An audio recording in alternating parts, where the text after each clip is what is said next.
नमस्कार, education today में आप सबका स्वागत है।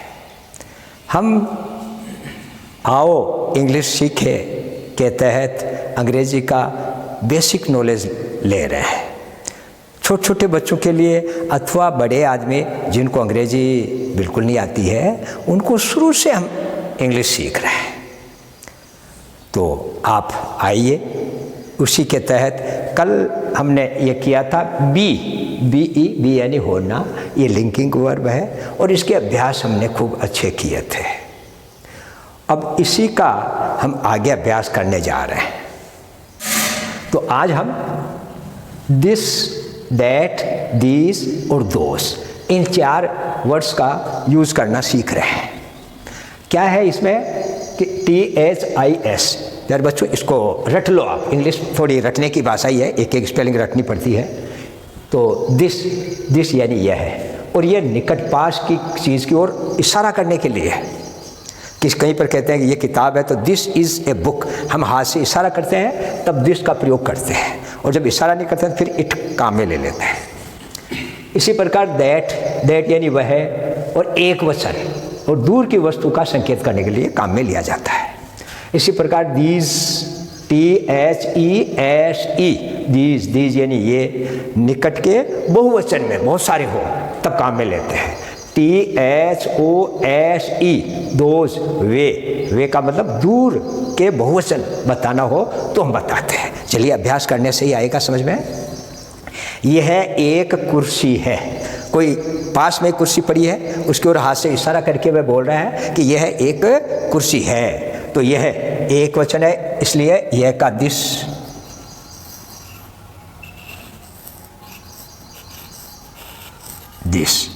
अब अंग्रेजी में वर्ब बीच में आती है, तो दिस इज सिंगुलर एक वचन है, इसलिए इज।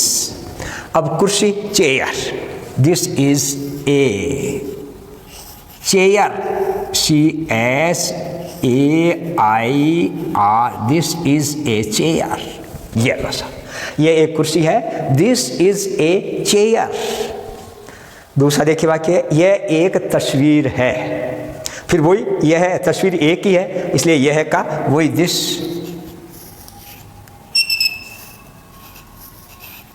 THIS, दिस यानी यह।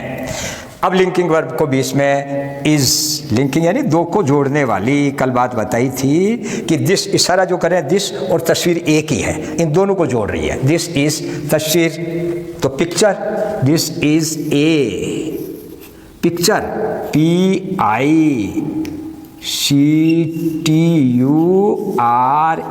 This is a picture, this is a picture. अपन प्यारे बच्चों अपन आगे पढ़ेंगे, अलग समझाएंगे। देखो इसमें PICT का तो टी बनाते हैं अपन हिंदी में, तो लेकिन अंग्रेजी में टी का च भी बन गया। यहाँ ई यूँ ही पढ़ा है, कुछ उच्चारण भी नहीं होती है। अंग्रेजी की अलग ही विशेषताएं हैं, या कुछ भी करो अंग्रेजी कठिन इसी कारण है कि हम जो बोलते हैं वो लिखते नहीं। इसलिए अभी अभ्यास कर लो, पिक्चर की स्पेलिंग रख लो, PICTURE। ये एक तस्वीर है, दिस इज ए पिक्चर। अब देखिए वह एक पंखा है, पंखा हमसे बहुत दूर है और हम यहाँ से इशारा करेंगे वह एक पंखा है। दूर की चीज़ बताने के लिए वह के अंग्रेजी है दैट।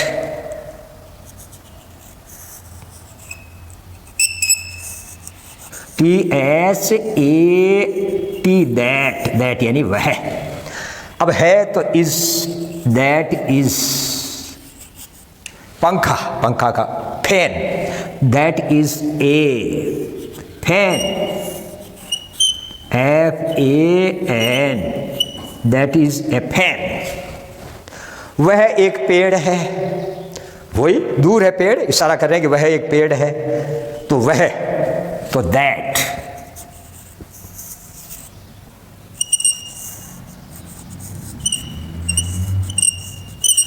दैट इज ए, पेड़ को कहते हैं tree, TREE, tree, that is a tree. तो हमने ये देखा कि एक वचन के लिए पास की चीज़ के लिए इशारा करते हैं तो यह है दिस का प्रयोग करते हैं, और दूर की वस्तु के लिए दैट वह का प्रयोग करते हैं।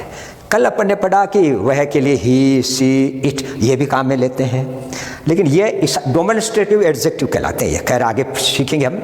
इशारा जब करते हैं तो दिस, और इशारा नहीं करते हैं तो फिर इट। जैसे ये एक कुर्सी है, दिस इज़ ए चेयर, इशारा किया, फिर ये बाद में कहेंगे इट इज़ माइन, ये कुर्सी मेरी है, बाद में इट लेते हैं। खैर ये फिर बाद में इनका अंतर और समझाएंगे, अभी इतना ही समझ लो। दिस और दैट एक वचन इशारा करते हैं तो काम में लेते हैं। इसी प्रकार बहुवचन के लिए दीज निकट की वस्तु के लिए और दोज दूर की वस्तु के लिए काम में लेते हैं। यहाँ है तो ये लड़कियां बहुवचन है, और लड़कियां पास में ही खड़ी है तब इशारा करके कह रहे हैं ये लड़कियां हैं। तो ये की इंग्लिश हुई these.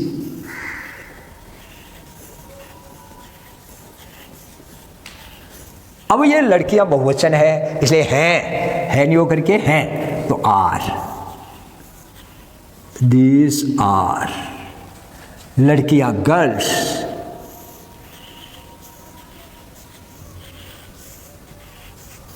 These are girls, GIRLS, girls यानी लड़कियां। देखो ये अंग्रेजी उच्चारण करने के अलग अलग तरीके हैं। देखो GIRLS बोलते हैं गर्ल, और लिखने में GI लिख रहे हैं, गिरल नहीं है, गर्ल। इसी प्रकार आर, देखो ए का तो आप बना लिया रहे, ई यूं ही पड़ा है, ई का कोई उच्चारण नहीं है। ये अपनी इंग्लिश की विशेषताएं हैं, हम धीरे धीरे अभ्यस्त हो जाएंगे। ये अंग्रेजी के अंदर ऐसा होता है, हिंदी की तरह सरलता नहीं है। ये फूल हैं, इशारा कर रहे हैं, और पास में ही फूल पड़े हुए हैं कि ये पास में पड़े हुए फूल हैं, तो ये, तो दीज।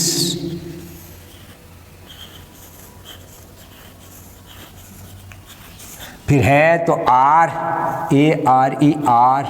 फ्लावर, फ्लावर यानी फूल, तो FLOWERS,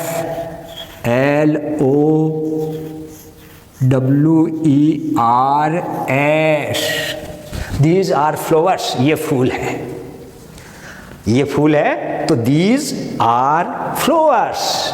वे मेरी कमीज हैं, तो वे, ये वे दूर की कमीजें दूर पड़ी है, उसके लिए कह रहा है वे मेरी कमीजें हैं। वैसे कमीजें बोलते हैं लेकिन कमीज बहुवचन में भी चलता है, वे बहुवचन है।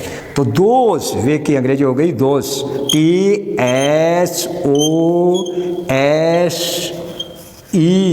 दोस। है तो are, ARE, those are.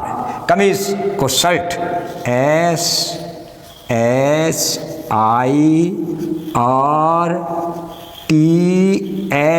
Those are shirts. वे मेरी कमीज, अच्छा मेरी की छोड़ दी अपन ने, या और लिख लो मेरी की, माई, दोज आर माई शर्ट्स। वे चम्मच है, वे तो दोज दूर का, और बहुवचन प्लूरल हो तो those, TSOSE,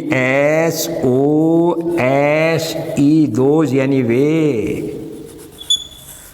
those are, ARE, are. अब चम्मच, स्पून, तो दोज आर स्पून्स,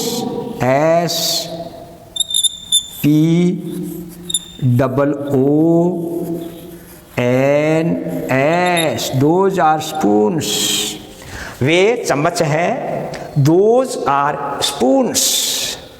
देखो जैसे अंग्रेजी में भी इधर उधर होता है, वैसे हिंदी का भी है। चम्मच एक वचन में भी है और चम्मच बहुवचन भी है। अगर कर्म कार्य करेंगे जब तो अलग हो जाता है, चम्मच को यहाँ लाओ, और बहुवचन है तो चमचों को यहाँ लाओ। ये अपनी अपनी भाषा की अलग अलग विशेषताएं हैं। वे चम्मच है, दोज आर स्पून्स, वे महिलाएं हैं। दोज, वे की those, TSOSE, those are. Those महिलाएं, वुमन, WOMEN,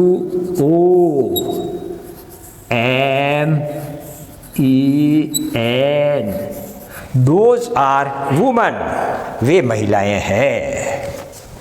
तो इस प्रकार अपन ने दिस, दैट, दीज और दोज का अभ्यास किया। आप इसका बार बार अभ्यास करो और व्यवहार के अंदर बोलने की कोशिश करो और इसको कंठस्थ कर लो, ताकि इसको देख करके अन्य वाक्य भी आप आराम से बना सकते हैं।